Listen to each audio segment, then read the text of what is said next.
बलराम जी नमस्ते। ओम नमस्ते जय श्री अम्मा भगवान। అమ్మ బాబా జై శ్రీరామ్ యోగమంత్ర ఛానల్ స్వాగతం. సార్ అది మీరు అమ్మ భగవాన్తో ఎలా మీ బంధం ఏర్పడింది ఏమైనా చెప్పగలరా? నేను అమ్మ భగవాన్ అంటే నాకు చాలా బంధం ఉంటుంది అనమాట. నాన్నలాక భగవాన్ చూస్తా, అమ్మలాక అమ్మని చూస్తా, అమ్మ నాన్నలా అమ్మ నాన్నలాగా చూసుకుంటాను.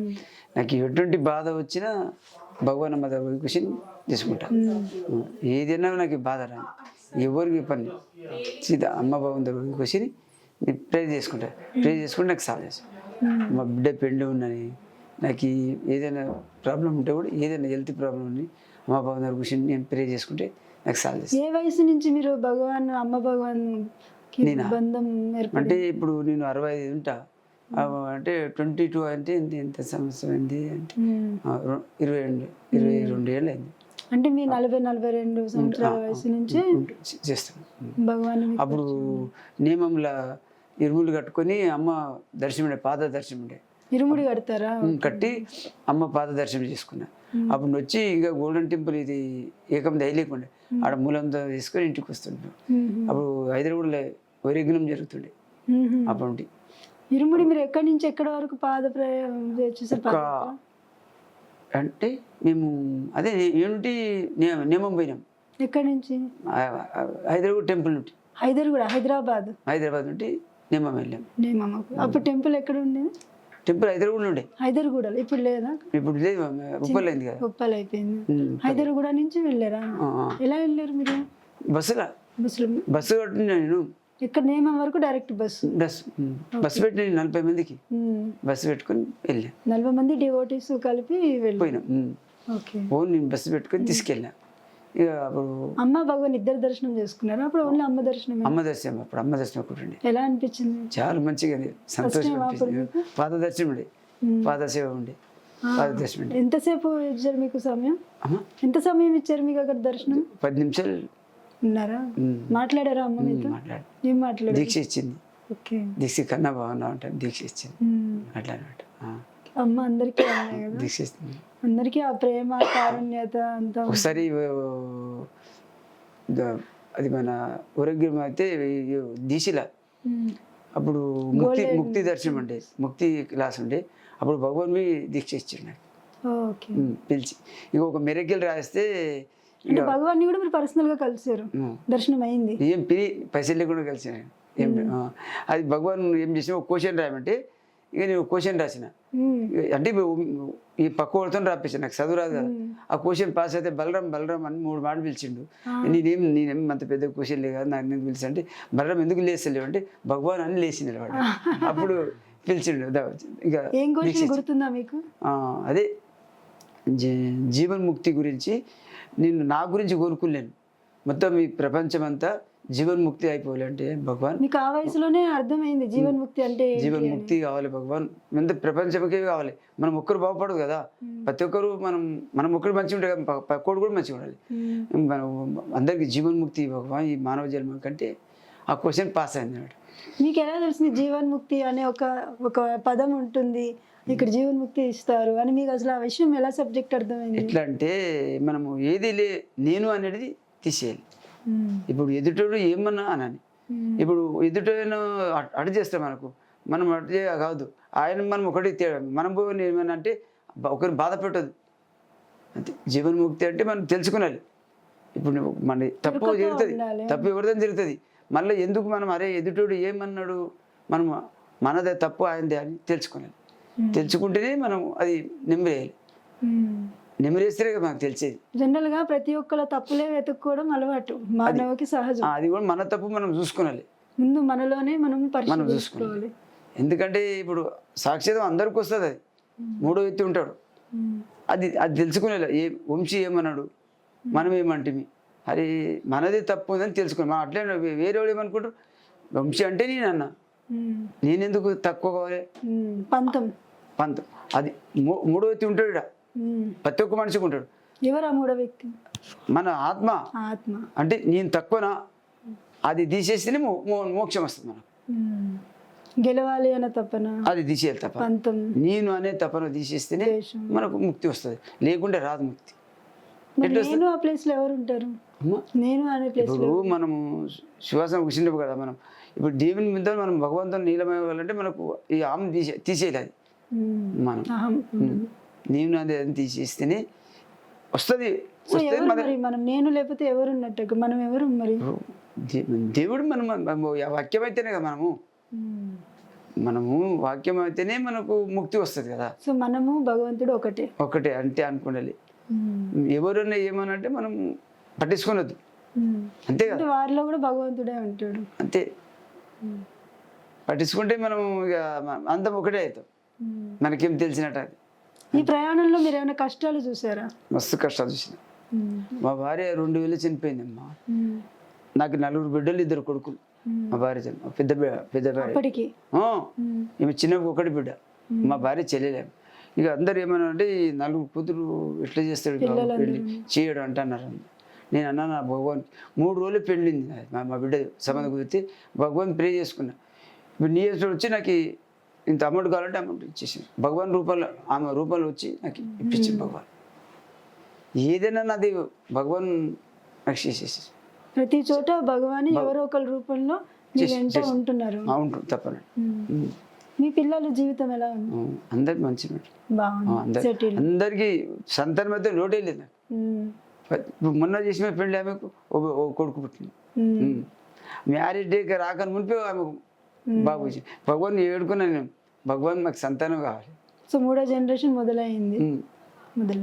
మా అమ్మాయికి కొడుకే వాళ్ళు ఫస్ట్ అండ్ భగవాన్ ఇచ్చాడు. పెద్ద బిడ్డ బాబు 2 కొడుకులు, 1 బిడ్డ. మా కొడుకుకు 2 బిడ్డలు, 1 బిడ్డ, 2 కొడుకులు. చిన్నోనికి 2 కొడుకులు. ఇంకా నడిపేమకు 2 బిడ్డలు, 1 కొడుకు. మీరు ఇంకా ఏ కార్యక్రమాల్లో పాల్గొంటారు? ప్రతి సంవత్సరం భగవాన్ ప్రతి హోమాలు పాల్గొంటారు. సంవత్సరానికి 4 హోమం చేసుకుంటాం. మీరు పోతా. సత్సంగం పోతా కదా. మార్నింగ్ సత్సంగం పోతాం కదా. సండే సత్సంగం దీక్షలు అటెండ్ అవుతారు. అవుతాం. సో ఇవన్నీ అటెండ్ అవుతుంటే ఇప్పుడు అటెండ్ అవుతున్న వాళ్ళ జీవితము ఇవి లేని వాళ్ళ జీవితము ఏమైనా తేడా చూసారా? తేడంటే ఎవరెవరు సందర్భం బట్టి ఉంటుంది. ఇప్పుడు ఇవన్నీ మనం ఫాలో అవుతున్నాం, ఆచరిస్తున్నాం అంటే మనకి ఇది ఒక విద్య లాంటిది. అంతే. ధర్మాలు లేని వాళ్ళకి ఇవన్నీ అవేర్నెస్ ఉండదు, అంటే వాళ్ళకి సంబంధించిన ఏమి జ్ఞానం ఉండదు. సో మరి వాళ్ళకి ఇవన్నీ రావు కదా. సో వాళ్ళ జీవితాలు ఎలా ఉన్నాయంటారు? ఏమైనా అంచనా ఉందా మీకు? ఎవరెవరు అదృష్టం బట్టి ఉంటుంది. అది పూర్వజన్మ, అది కర్మ బట్టి ఉంటుంది. పూర్వజన్మ వాసన. అంతే. మనకు ఇప్పుడు ఈ స్థితికి ఇట్లా మనకు అది జరిగేది ఉంటే అది ఏదో కర్మనే మనకు. మనం ఏ జన్మ ఏం కర్మ మనకు తెలియదు కదా. ఇప్పుడు మనకు అదే ఇంత భగవాన్ కొలుస్తుంటే మనకి ఇట్లా జరుగుతాం అనుకుంటాం కదా మనము. అది మన ఏదో కర్మ తీసేందుకు భగవాన్ చూపిస్తారు. ఆ కష్టము కష్టం రూపంలో కష్టం వచ్చిందంటే మన ఏ జన్మను మనం ఏమో కర్మ చేసింటాము, ఇప్పుడు అడిగేస్తాడు భగవాన్. ఆ కర్మ ఈ జన్మలు ఈ కర్మను పోతేనే మనకు మోక్షం వస్తుంది. మనకి ఈ బాధలు వస్తుంటే అది మన కర్మ వల్లనే వస్తుంది. భయపడితే మనం ఇక లొంగిపోయినట్టే కాలికి. అంతే. ఎంత కష్టం, చాలా కష్టాలు ఉన్నాయి. నా కష్టం చెప్పదు. అట్లా కష్టంలో భగవాన్ నన్ను మార్చేసినాడు. మా భార్య చనిపోయి భగవానే నాకు మళ్ళీ మ్యారేజ్ చేసినాడు. చాలా కష్టం అంటే ఏమన్నా చెప్పగలరా? మీకు గుర్తున్నవి ఏమన్నా? గుర్తుందంటే మా పెద్ద బిడ్డ కూడా మా అంత చిన్నగా ఉండి ఆటో నడపలే, ఇల్లు గడపాలి, అట్లా అనమాట. ఆటో పోతేనే రాత్రి నైట్ పోతుంటే పగులు పోతుంటే. అంటే ఫస్ట్ అయితే మంచిగా ఉండేది అంతా. అది మా భార్య చనిపోయిన అంతా పని అంతా ముంచేసినాను. ఎలక్ట్రిక్ బోర్డు ఐలం షీట్ అవి ఉంది కదా, అది 15 మంది పని వాళ్ళు నాతో. ఇక అంతా బరబర్ లాస్ అయిపోతుంది. ఇక ఆటో రూటుకుంటూ పోతే భగవంతు దగ్గర ఒక అమ్మాయి తీసుకెళ్ళింది. విజయనగరం కాలం వస్తున్నా, ఇంటికి వస్తున్నా, మా పిల్లలు చిన్నగా ఉండు, ఇంటికి పోదాము, ఇంకా మా పిల్లల్ని ఎవరు నేనే చూసుకోలేదు. మీరు ఆటో నడపాలి అని డిసైడ్ అయిన తర్వాత భగవంతు ఇప్పుడు వైకాల నుండి వస్తున్నా, అదే విజయనగర్ కాలం నుండి వస్తున్నా. బాబు 5 కూడా భగవంతు దగ్గర పోదాం వస్తావు అంటే, లేదమ్మా నా పిల్లలు చిన్న ఏం కాదులే, నీకు రానిపోను అప్పటి నుండి కిరేస్తా, భగవంతు చూతురా, నీవు కూడా కొడితే నీ మంచిగా అయిపోతావు అంటాను అని ఆమె తీసుకెళ్ళి. ఒక 40 ఏళ్ళ కంటే తక్కువ ఉంటాయా? అంతే, 40 ఉంటుంది. ఇక వెళ్తే భగవంతు శ్రీమూర్తి ఇచ్చింది. భగవంతుకి శ్రీమూర్తి ఇచ్చి, ఆ శ్రీమూర్తి ఆమె ఇచ్చిందంటే ఇంతవరకు నేను భగవాన్ ఇచ్చిలేను 10కి. అప్పుడు ఒరే గ్రామం నడుస్తుండే హైదరాబాద్. అప్పుడు ముక్తి ఎక్కువ మందికి లేకుండా దీక్ష ఇచ్చేటప్పుడు లైన్ నిలబడుతుండే. 30, 40, 50 మంది నిలబడితే ఒక ముక్తి దీక్ష ముక్తి దీక్ష ఇస్తుండే. ఎవరు ఇచ్చారు, భగవాన్ దాసాజీ? ఓ దాసాజీ ఇస్తుండే. దాసాజీ. ఆ అమ్మాయి తీసుకెళ్ళింది నాకు. ఇక అప్పుడు ఆ అమ్మాయి తీసుకొచ్చి నాకు పాదికలు పట్టుకుని మూర్తి తింటే అప్పటి నుండి భగవాన్ నేను ఇడిచలేను. వదలలేదు. ఇక అప్పటి నుండి భగవాన్ పాదికలు ఇడిచలేను. ఇక అప్పటి నుండి నా శరీరం నా మొత్తం నా లైఫే మార్చేసింది భగవాన్. ఇప్పుడు ఏం లేదు నాకు, భగవాన్ పాదిక పట్టుకోదే మోక్షం గురించి. అంటే ఒక్కొక్క విషయము మనకి రోజుకి ఒక్కొక్క విధంగా అవగాహన అవుతూ ఉంటేనే మనం ఈ ప్రయాణంలో ముందుకు వెళ్ళగలుగుతాం. అంటే ఉట్టి మీరు ఓన్లీ అంటే ఇది మాత్రమే అంటే భగవాన్ దర్శనానికి ఒక ఆటో కస్టమర్ మిమ్మల్ని తీసుకెళ్ళినంత మాత్రాన్ని అంతగా భగవాన్ మీలో లీనం అయిపోయారా, లేకపోతే ముందు ముందు ప్రయాణంలో అలా లీనమయ్యారా? ఇప్పుడు భగవాన్ దగ్గర సేవలు పోతుంటేనే మనం సేవ చేస్తుంటేనే మనకు ఒక్కొక్క మీకు వచ్చిన అవకాశాన్ని మీరు వినియోగించుకున్నారు. భగవాన్ ఏ సేవ అంటే బలరాం ఈ పోలే ఉప్పల కంటే పోయేసి భగవాన్ మధ్యన కూడా పోయి ఇట్లా తీసుకెళ్ళి వెళ్తాను. క్రమశిక్షణ, శరణాగతి, బాండింగ్ అట్లా అన్నట్టు.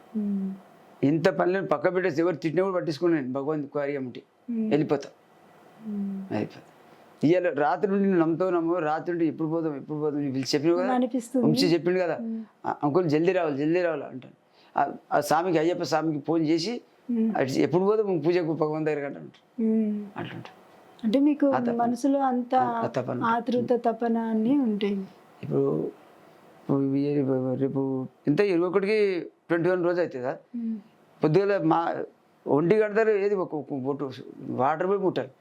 అసలు ఆకలి అవుతుంది. మన 65 ఉండాలి.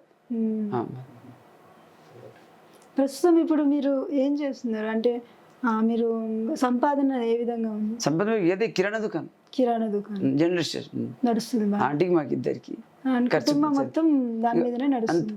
కుటుంబం మా ఇద్దరికి ఎవరు కొడుకు ఎవరి దందా అలా ఉంది. ఆటో నడిపిన మీరు తర్వాత మీరు ఎలా సెటిల్ అయ్యారు? సంపాదన పెరిగి ఏ విధంగా సెటిల్ అయ్యారు? అంటే ఇల్లు కొనుక్కోవడం. మా పెద్ద కొడుకు పెద్దగాడు. ఇక ఆయనకి స్క్రబ్ దందా పెట్టినాం. ఇసుక లే అది మన పేపర్ స్క్రబ్ అది అంటే పాత సామాన్ దుకాణం పెట్టినాం. ఓకే. అది పెట్టి ఇక మా బాబుని అందులోకి దింపినమాట. అని దింపి ఆ దందా మాకు కొన్ని రోజులు మంచిగా నడిచింది, కొన్ని రోజులు నడవలేదు. మా బాబు చిట్పాటి దందాలు దింపేసి ఆ చిట్పాటి దందా చేసినకి ఇల్లు కట్టుకుని జాగా తీసుకుని. సో భగవాన్ ఎక్కడ మీకు ఏ బిజినెస్ లో గ్రేస్ ఇచ్చారు? చిట్ ఫండ్ లో ఇచ్చారు. ఎన్ని సంవత్సరాలు చేశారు? ఇప్పుడు 10 సంవత్సరాలు 15 సంవత్సరాలు నడుస్తుంది. అప్పుడు ఒక 10,000 నుండి చేసినాము. ఇప్పుడు 10 లాఖ వరకు దందా స్టార్ట్. ఇప్పటికీ రన్నింగ్ లోనే ఉంది. ఎంతమంది సభ్యులు ఉన్నారు మీకు? ఉంటారు, 100 మంది ఉంటారు అనుకుంటారు. కష్టం. మీరు మీ అబ్బాయి మా అబ్బాయి రన్ చేస్తున్నారు. అది కాకుండా మీరు మీ దంపతులు ఇద్దరు ఏం చేసిందంటే మా అబ్బాయికి చూపించేసిన ఇప్పుడు జిమ్మేదారి చేసేసిన. ఇప్పుడు మా భగవాన్ పూజకి మా ఖర్చు గురించి మేము ఇప్పుడు అలా కొట్టు పెట్టుకున్నాం. పిల్లల మీద ఎవరి మీద ఆధారం పడద్దు. ఇప్పుడు మన కలిసి ఉండే కదా, ఇంకా భగవాన్ నాకు సహకరిస్తున్నాడు కదా. ఇక ఇప్పుడు మాకు పూజ పోవాలంటే ఏమైనా ఖర్చు కావాలంటే అడగొద్దు, నా కష్టంతోనే పోవాలని నా ఉద్దేశం. పిల్లలు ఎవరిని అడగండి. ఇప్పుడు హోమకి వెళ్ళాలంటే వంశీ ఇట్లా హోమకి వస్తున్నట్టు వేసేసిన. అనారోగ్య సమస్యల మీద మీ అభిప్రాయం? భగవాన్ ఎలా అందులోంచి బయటపడేస్తారు? అనారోగ్యం గురించి అయితే భగవాన్ మనము ఎట్లా అంటే ఇప్పుడు ఇప్పుడు మా అమ్మ అనుకో, నాకు 10 రూపాయలు అవసరం ఉంది అనుకో, నువ్వు లేదంటే నేను వింటానా? అమ్మతో ఎట్లా అంటే మన అమ్మకు మనం పని చేయనప్పుడు 1 రూపాయి కావాలనుకో, మనం ఏమైనా తీసుకోవాలంటే 1 రూపాయి ఇచ్చేదాన్ని మనం విడిస్తలేమా? ఎట్లా ఏమైనా చేసి 1 రూపాయి తీసుకుంటాం అమ్మ దగ్గర. ఆ బంధంతో అమ్మని అడగాలి, భగవాన్ గారు అమ్మ. ఆ బంధంతో అడిగితే మనకి ఏది కోరుకున్నా ఇచ్చేస్తాం. మనం కోరుకునేతోనే ఉంటుంది, మనం అడిగేతోనే బంధంతోనే అడుగుతుంది. నీవు ఏదన్నా అడుగు, నువ్వు బిల్డింగ్ అడుగు, ఈ 1 కోటి రూపాయలు అడుగు, 10 ఎన్నెన్న అడుగు. మనం ఎంత దృఢంగా మనము ఆ కోరిక కోరుకుంటే భగవాన్ ఇస్తాడు ఆ నమ్మకం ఉండాలి. మనం ఏదో బలరామంకులు చెప్పాడు, ఇప్పుడు బలరామంకులు చెప్పాడు నాకైతే ఆ థాట్ రావద్దు. మనం దృఢంగా కోరుకున్నాలి. భగవాన్ నాకు ఇది చేస్తాడు, నాకు ఇచ్చిండు అని కోరుకున్నాడు. ఏమో అంకుల్ చెప్పిండు, అంకుల్ కానీ నాకు అయితే అది రాకుండా అది వస్తే భగవాన్ ఈయన కోసం అది ఓకే అడ్డం వస్తుంది. ఆలోచన ఎట్లుందంటే నాకు మా అమ్మ ఇస్తుంది, నేను తీసుకుంటా. మా అమ్మ ఎట్లా మా అమ్మతో తీసుకుంటా, నాకు మా అమ్మ చేస్తుంది. ఆ నమ్మకం ఉంటే అంతే. మనం తల్లిదండ్రులనే అడుగుతాం, ఇంకెవరిని అడుగు. అదే ఇప్పుడు అమ్మ మనం చిన్నప్పుడు మనం ఉంటాం. ఇప్పుడు మనకి ఎవరు ఇస్తారు? అమ్మని ఇస్తుంది. ఈ అమ్మ కూడా అడిగిస్తుంది. ఆ బంధంతోనే అడగాలి. మీకు ఎప్పుడు అర్థమైంది ఈ సత్యం? ఇది హోమంలో కూర్చుంటే వరదీక్ష మాల వేసుకుంటే మళ్ళీ వరేగ్నం అయింది. అప్పుడు నేను ఇప్పుడు దీక్షలు అవుతుండే అప్పుడు క్లాసులు వారం వచ్చి పోయి వస్తుంటే 24 నెలలు పోయినా కంటిన్యూ సెకండ్ సాటర్డే. అప్పుడు అమ్మ భగవంతుని దర్శనం ఉంటుండే, ప్రతి నెల ఉంటుండే. 24 గుణాలు ఉంటాయంట మనకు, 24 గుణాలు ఉంటాయి. అందరూ రావాలంటే 3 నెలలు ట్రైన్ బుక్ చేసుకుంటుంటే రిజర్వేషన్. అమ్మ దర్శనం ఉంటే భోజనం చేసుకుని మళ్ళీ వచ్చేస్తుంది. ఎక్కడ ఉండేది దర్శనం? అప్పుడు దీక్షలా ఎక్కడ? హృదయపాలెం దీక్షలా. అప్పుడు దీక్షల అమ్మది దర్శనం ఉంటుండే ప్రతి నెల సెకండ్ సాటర్డే ఉంటుండే. సెకండ్ సాటర్డే వస్తే సార్ ఇంకా పండగనే పండుగ. పుట్టింటికి వెళ్ళినట్టు ఈ మన అయ్యప్ప మాల చేస్తే ట్రైన్ దొరుకుతలేవు అని 3 నెలలు 4 నెలలు మునిపే రిజర్వ్ చేసుకుంటుంటే. ఆడపిల్లలకి పుట్టింటికి వెళ్తే ఎంత సంతోషం, అంత సంతోషం. మీకు అట్లా అట్లా అన్నమాట. అది మీ తల్లిదండ్రులకి పరిచయం ఉన్నారా అమ్మ భగవాన్? వాళ్ళకి ఆ జ్ఞానం ఉందా? లేదు, తల్లిదండ్రులు అసలు ఎన్నాళ్ళైంది కాలం చేసి? 2001లో మా డాడీ చనిపోయిండు. ఇక మా అమ్మ చనిపోయి 7 సంవత్సరాలు అవుతుంది. డేట్ అంటే సో మీ ద్వారా భగవాన్ వాళ్ళకి ముక్తి ఇచ్చింది. భగవాన్ అదే మన ముక్తి, అదే ముక్తి కాదు పిత్రోమం. పిత్రోమము పోయి నియమం పోయి మా అమ్మ నాయన పేరు మీద పిత్రోమం నియమం ఉంటుంది. ఇప్పుడు సత్యలోకం ఉంది. పిత్రోమం చేపించిన మా భగవాన్ వేడుకున్నా మా అమ్మ నాయనకు మోక్షం ఇప్పించమని. పిత్రోమం మీరు చేపించారు కదా, ఎన్నిసార్లు చేపించారు ఇప్పటికి? నేను ఎప్పుడు వీలైతే అప్పుడు చేపించుకుంటా. సో అందులో మీ అభిప్రాయం ఏంటి? అందులో ఉన్న జ్ఞానం ఏమైనా చెప్పగలరా మన ఆడియన్స్ కోసం? జ్ఞానం అంటే మా అమ్మ నాన్నకు మోక్షం వస్తేనే మనకి ఏది చేసినా మనకు యశస్కరం ఉంటుంది. వాళ్ళ కర్మలు కర్మలు అయితే సంతోషంతో స్వర్గం పోతేనే మనకు పిల్లలకి మనకు జన్మించారు కదా, మనకు ఏదైనా మనకు కలిగింది అవుతుంది అన్నమాట. సో అది భగవాన్ చేయగలరు, తప్పకుండా భగవాన్ తప్పకుండా చేస్తారు. మోక్షం అందు గురించే పితృహోమం చేసుకోండి. భగవాన్ దాసాలు చెప్తారు, ప్రతి పితృహోమం ఉన్నప్పుడు వచ్చి చేసుకోండి. మీ కర్మలు, మీ నాన్న, మీ అమ్మ మోక్షం వస్తేనే మీకు ఏది చేసినా మీకు ఫలిస్తుంది అంట చెప్తే హోమం చేసుకుంటారు. అంటే ఒకసారి చేస్తే వాళ్ళకి మోక్షం వచ్చేస్తుంది కదా, అంటే ఒక్కొక్కసారి సందర్భం ఉంటుంది కదా, సంతోషపడాలి కదా కూడా. సో మరలా కూడా చేయాలి, మనం ఎప్పుడన్నా చేసుకునొచ్చు, తప్పులేదు మనం. సో ఒకసారి చేసి జీవితం ఒకసారి చేసి మనము గమ్ము ఉంటేట మనం ఒకటిసారి తింటామా? మనం జీవితం కూడా ఏది చేయలేదు కదా. వాడికి ఎన్ని మాటలు చేస్తే మనకు తప్పలేదు. తల్లిదండ్రికి ఎన్ని మాటలు మోక్ష అది మనం చేసుకుంటే తప్పలేదు. తల్లిదండ్రులకి మోక్షం అందింది అని మీకు ఏమైనా నిదర్శనాల పరంగా తెలుసా? మనం ఉన్న రోజులు వాళ్ళకి ఎంత మనం చేసుకుంటే మనకు అంత ఫలితం ఉంటుంది. తల్లిదండ్రులు మించింది ఎవరు లేరు. సో వాళ్ళకి తల్లిదండ్రుల తర్వాత గురుదైవం. మోక్షం వచ్చింది అని మీకు నిదర్శనం ఏమైనా అర్థమైంది? మీకు అంత ఆ జ్ఞానం మీకు ఏమైనా తెలిసిందా? జ్ఞానం అయితే అంత మనకు కనపడలేదు, మనకు చదువుకోలేము కదా. ఏమంటే మనకు సంతోషం ఇస్తే ఆ మోక్షం వచ్చినట్ట. మనం అంటే మేము కళలో తల్లిదండ్రులు చూస్తేనే మనకు అది ఎక్కడో వైబ్రేషన్ వస్తుంది. నేను ప్రతి చేసుకోండి, ప్రతి పుణ్యంకు అమ్మ పూజ చేసుకోండి. మా అమ్మకు నాన్న ఇంట్లో చేసుకోండి. అమ్మ భగవాన్ చెప్పిండు, తల్లిదండ్రులు పూజ చేసుకుంటే నా పూజ చేయాలి. తల్లి తండ్రి గురుదైవం. భగవాన్ కూడా అదే చెప్పాడు. సో భగవాన్ తల్లిదండ్రులని ముందుగా పూజించండి అని చెప్తున్నారు. సో మీరు అది ఫాలో అయ్యారు. అట్లే ఫాలో అయ్యారు. సో రాబోయే తరానికి మీరేమైనా చెప్పదలుచుకున్నారా? రాబోయే తరానికి ఏం చెప్తున్నారు ఈ విషయంలో? చదువుకోలేము అంటే ఎన్నో కష్టాలు, బాధలు, నష్టాలు, బంధాలు, బంధుత్వాలు, అనారోగ్యము, ఏవేవో అరాచకాలు జరుగుతున్నాయి. సో దానికి ఏమన్నా ఒక మార్గం మీరేమైనా చూపించగలరా? మార్గం అంటే నాకు తెలిసిన మాట మాత్రం, ఎవరైనా బాధలు ఉంటే భగవాన్ దగ్గర తీసుకెళ్తాను. ప్రతి ఒక్కరు చెప్తా. నా షాప్లో వస్తారు, కిరాణా దుకాణంలో సాధువు ఉంటారు. ఏమన్నా అయిందంటే శ్రీమూర్తి ఇచ్చేస్తా. మీ దగ్గర ఉన్నాయా? చిన్న శ్రీమూర్తి పెట్టుకుంటా. ఎవరైనా కొట్టుకొచ్చారు ఏం చెప్తారు మీరు వాళ్ళకి? నేను భగవాన్ దగ్గర పోయినా. భగవాన్ దగ్గర పోతే నేను మారిపోయినా, మంచిగా అయిపోయినా. నాకు భగవాన్ ఇల్లు ఇచ్చిండు, నాకు ఆటో కొట్టి నడిపేటోనికి గుమ్మడంత బిల్డింగ్ ఇచ్చిండు. నాకు సంతానం కూడా లోటు లేదు. అందరికీ నా పిల్లలు అయినరు, ఏటి లోటు లేదు. మీకు అట్లా మంచిగా అయితే రాండి అని చెప్తా. ప్రతి ఒక్కరు చెప్తా, రాండి నేను తీసుకెళ్తాను. సో ఇలా మేము చెప్పచ్చు, ఆటో డ్రైవర్ గా జీవనం సాగించిన బలరాంజీ 3 అంతస్తుల మేడకి మేడ అంటే కట్టుకునే భాగ్యం దొరికింది. ఇంకా మీ సంపాదన తప్పకుండా చెప్పొచ్చు అన్నది. అంటే ఇంకొక సంతానానికి లోటు లేకుండా 4 బిడ్డలు, 2 కొడుకు, అందరికి 2 కొడుకులు, 1 బిడ్డ, ఏ లోటు లేకుండా చూసుకున్నారు. ఆనందంగా వంశవృద్ధి అనేది జరుగుతూ వెళ్ళింది. జరుగుతూ వెళ్ళింది. సో తల్లిదండ్రుల్ని ముందుగా పూజించాలి. పూసుకుంటా వాళ్ళకి ఒకవేళ కాలం చేస్తే వాళ్ళకి మోక్షము మోక్షం భగవాన్ ద్వారా ప్రసాదించిన ఒక అవకాశం ఉంది. భగవాన్ ఇది దాసరి భగవాన్ చెప్తే దాసరి చెప్తే భగవాన్ దాసరి చెప్తాడు, దాసరి మనకు చెప్తాడు. ఆ దాసరి చెప్పి మనం పాలవాలి. ఏదైనా చెప్తాడు. మీరేం చదువుకోలేదు అంటున్నారు, మరి భగవాన్ టీచింగ్స్ మీకు ఎలా అర్థమవుతాయి? వేరే వేరే భాషల్లో ఉంటాయి కదా. నేను ఏం చేస్తా, రోజు లేచి 4:30కు లేస్తా. 4:30 లేచి తానం చేసి 5 గంటలకు కూర్చుంటా. 5:30కు 5 గంటలకు కూర్చొని రోజు 108 మూలమంత్రం చేసుకుంటా. అదే ఎందుకంటే బుక్ చదివి తెలుసుకుంటే రాదు కదా. రాదు. అదే ఇక 10 నిమిషాలు 20 నిమిషాలు ఇక యోగా చేస్తా. భగవంతుడు కూర్చొని సింహాసనం కూర్చుంటా. ఓకే, దీక్ష. తర్వాత ఇంకా తెలుగు ట్రాన్స్లేషన్ మీరు వింటా. సత్సంగ్ అటెండ్ చేస్తారా మార్నింగ్? ఏం చేయాలి, మనకు ఫోన్లో పెట్టుకునికే రారు కదా. అందుకే మూలమంత్రం చేస్తాను. మూలమంత్రం చేసుకుంటా. 360 రోజులు ఒక్కరోజు తప్పను. పొద్దుగల 6ంటికి షాప్ తీసుకుంటా, పూజ చేసుకుని అట్లా. అది మీకు దీక్ష ఇచ్చిన తర్వాత కానీ ముందు కానీ ఏమైనా మీకు తెలిసిందా వైబ్రేషన్? నాకు ఇప్పుడు దీక్ష వచ్చింది. ఒకసారి మన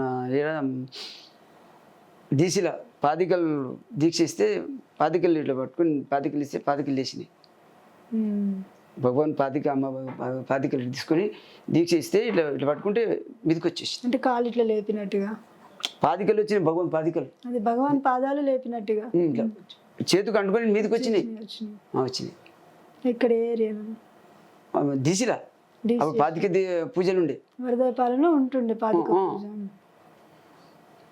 ఇప్పుడు ఏకమ్మ చేసింది కదా, అప్పుడు దీసి అంటుండే.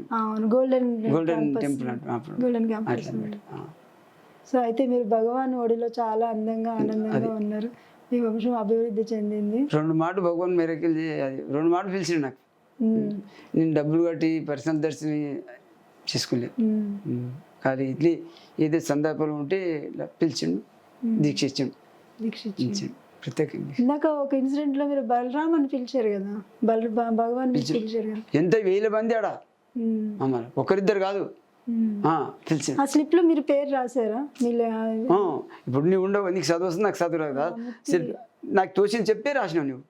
ప్రపంచాన్ని ముక్తి ఇప్పించండి అని నా బలరామ్ అని రాశారు. అది చూసి నా పేరు రాపించి అది రాసిన. జీవన్ ముక్తి రావాలి అందరికి, మానవ ప్రపంచం అందరు మారిపోవాలి, అందరికి జీవముక్తి రావాలి భగవాన్, నాకు ఇదే కోరికే. అంటే భగవాన్ కోరిక కూడా అదే కదా. అది ఆ సంకల్పం నెరవేరలే భగవాన్. పిలిచినప్పుడు ఏం మాట్లాడారు మీతో?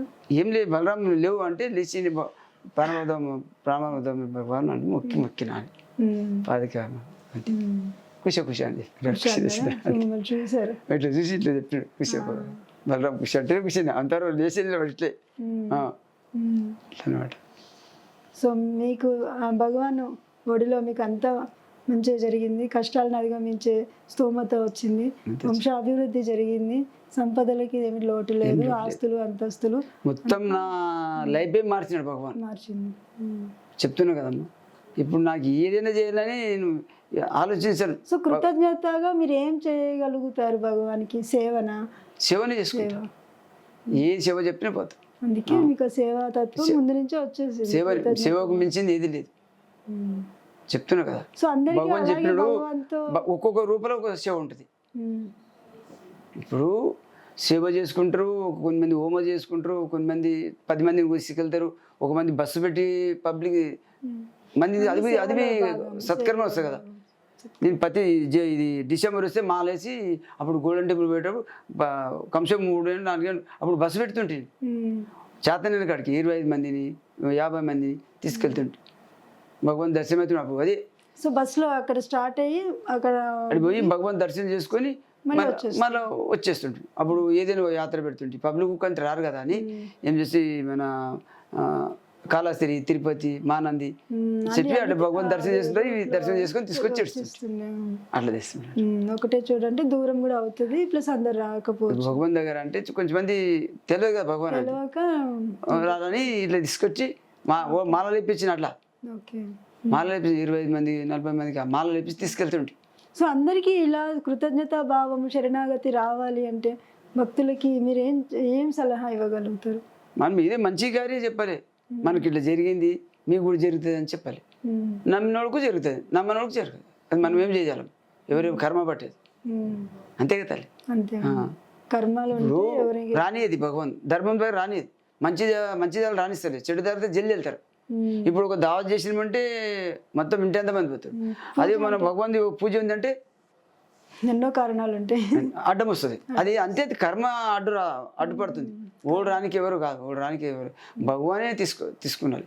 అది భగవాన్ ఎవరిని తీసుకొచ్చుకుంటే వాళ్ళని తీసుకొచ్చుకుంటారు, భగవానే ఎంచుకుంటారు, పిలుచుకుంటారు. మరి ఎంతమంది ఉండరా? భగవాన్ ఏం చెప్పినట్టే మామిడి చెట్టు పూత పూస్తుంది, అన్ని కాయలు రావు, పూత పూస్తుంది. లాస్ట్కి ఎన్ని ఉంటాయి కాయలు, అవి ఏవైతే ఉంటాయో అవే దానికి ముక్తి వస్తుంది, రాలిపోతుంది. అదే చెప్పిండు. ఇంతమంది వచ్చి భగవాన్ ఎందుకు రారు అంటే చెప్పిండు భగవాన్, మామిడి చెట్టు పూత ఎంత వస్తుంది, కాయలు అయితే ఎన్ని ఉంటాయి వస్తాయి, అవి ఇప్పుడు ఉన్నోడు అవే కాయలు, తీయటి ఫలాలు భగవాన్ ఇది చెప్పి. అవి మళ్ళీ వేరే చెట్టు అవుతుంది, అంతే కదా, ఆ కాయల నుంచి వచ్చిన విత్తనాలు. అది ఒక్క కాయ నుండి ఎన్ని అవుతాయి చెప్పండి, అది అంతే. చాలా విలువైన సమాచారం ఇచ్చారు, మీకు వేల కృతజ్ఞతలు. ఎల్లప్పుడూ అమ్మ భగవాన్ శరణాగతిలో ఉండాలని కోరుకుంటున్నాను. జై శ్రీ అమ్మ భగవాన్. జై అమ్మ భగవాన్.